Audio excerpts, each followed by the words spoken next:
your household expenses will vary Mm. on the lifestyle that you choose to live. I personally, I don't spend that much on my groceries. My groceries take about 200 to $250 in 1 month. That's Um, Canadian, by the way. that's Canadian dollars, yes. So Mm. they take about 200 to $250 in 1 month, but that's because the most of the food that I'm eating is easily accessible in grocery stores. So I can easily go to Walmart and be able to get all the food that I typically cook for the week.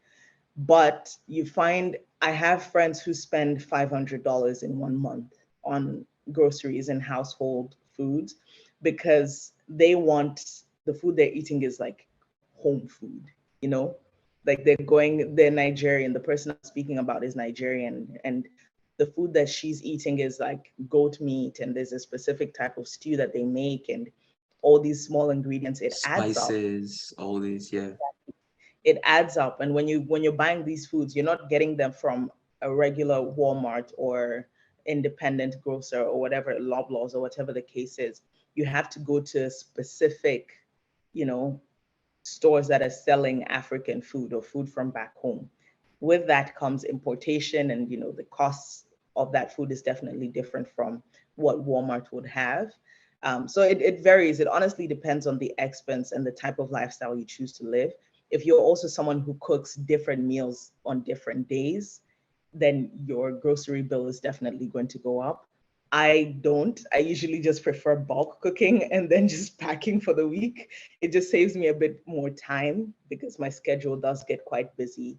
So that also cuts it down because I'm bulk shopping. And when you're bulk shopping, you're not really spending that much on different, cooking different dishes. Mm. Yeah. Okay. I feel like you may not have these stores. You've spoken of African stores. I'm sure there are those that are focused on like East African food, Ugandan, Kenyan, Tanzanian. Then you'll find West Africa because our palates are different, right?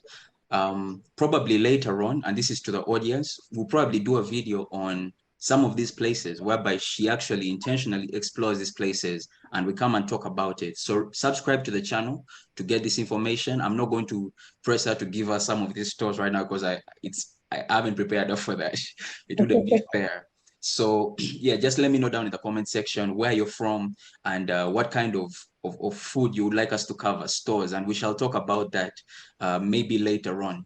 So in terms of entertainment, probably what you can tell us, I know you've talked about cycling being one of your favorites, but I know a lot of people, some of the forms of entertainment that cut across are like cinema or, things like maybe going out to party or a club or a pub or something like that. On average, um, what do you spend on entertainment a month? On entertainment, I'd say it depends on the month, but on average, I'd give myself maybe like $100 to $150. Um, and it also depends on the type of lifestyle you're living, because Canada sometimes, or Ottawa in general, is sometimes misconstrued as the city that fun forgot. So a lot of people think that there's not Damn. that much. Yeah, it's a term that a reference that people that live here are like, we do have a couple of fun activities that you can do. It's not in comparison to Ottawa, to Toronto, but we Mm, have some fun things that you can do here. If you're someone who, for example, is looking for clubbing, going like partying on the weekends and ever so often, I would say Toronto might be a better place to do that, because Ottawa is, as I said earlier, it's a predominantly government employee city. With that, you can't expect there to be that many nightclubs. There's only a handful of nightclubs here. And a lot of the students, party at home. They have a lot of their parties at home. Not most of them won't go to nightclubs. mm, So, you're not spending much money on going out to clubbing and, drinking and pubs and all that. Most of the time, if you're spending it on the cinema is not that expensive. It's pretty affordable, except the food. The food is so expensive. so But you the cinema must tickets, you you find your come ways. full. Find your ways. Uh-huh. Oh, Oh, I'm don't sensing say that. something. That's not what I told you. I'm not going to throw you under the bus. Let's go. Read between the lines. Yeah, so cinemas, it's not as expensive to get the tickets, and there's ways around it as well, around getting the tickets. For example, the this might be a tangent, but for example, the Scotia Bank Arena, which is one of the pretty big cinemas here, if you have a bank account with Scotia Bank, and we'll dive into that, I guess, further down the line.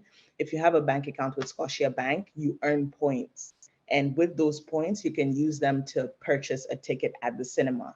So just by simply grocery shopping for 2, 3 months, you get points and you can go to the cinema and not really spend a dollar out of pocket because those points will be sufficient to buy you the ticket.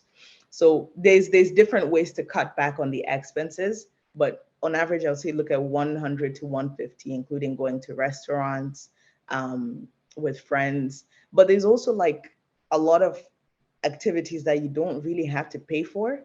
So there's like outdoor activities. Ottawa is full of like festivals. Throughout the year, there's always some sort of festival going on, be it whether it's like a small street festival or it's like a nationwide festival. So we have like specific to Ottawa, we have the Tulip Festival, which is usually in the summer.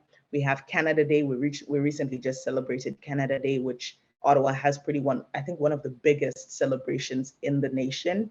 Or there's like Winterlude in the winter where you're like carving ice and all these forms of entertainment. You don't really have to pay. You're just showing up and still getting entertained. So there's ways around it. There's ways to have fun and save on the pocket as well. I guess it also depends on the season because Yeah. being from this side, sure, we have rainy, sunny. I feel like those are the two that register the most in my mind. It's just like it's either shining, it's raining, or it's cold, right? Yeah. Cold, warm, like just plays around that. It depends on the season, and maybe costs will rise with the season or change with the season, right? Excuse me there, will change with the season. But myself as well, having lived in Kamloops, Kamloops is in British Columbia. One of the activities I enjoyed doing was hiking, right? It's a place that has many hills, it has many water bodies, and it was free to go to over 200 water bodies in Kamloops. So you would go and just sit by the beach and chill out, do what you need to do, go hiking, and that was all free. So it depends on the kind of person you are. Clubbing was also there, but it all comes down to you and your personality.